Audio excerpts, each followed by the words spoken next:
Guys welcome to my first blog. तो guys मैं चाय बागान की तरफ घूमने आ चुके हैं गाइस। तो देख सकती हो चाय बागान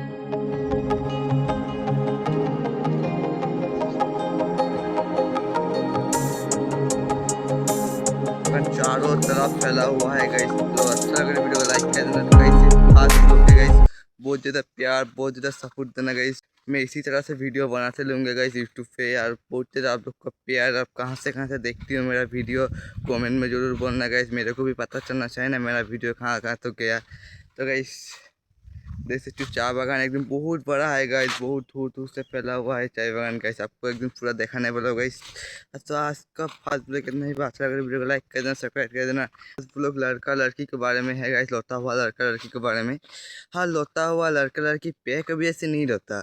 कोई अपनी घर की हालात के वजह से रोता है, कोई अपने माँ बाप को देख के रोता है, कोई अपने सपने को टूटते हुए देख के रोता है। गलत जज मत करना भाई।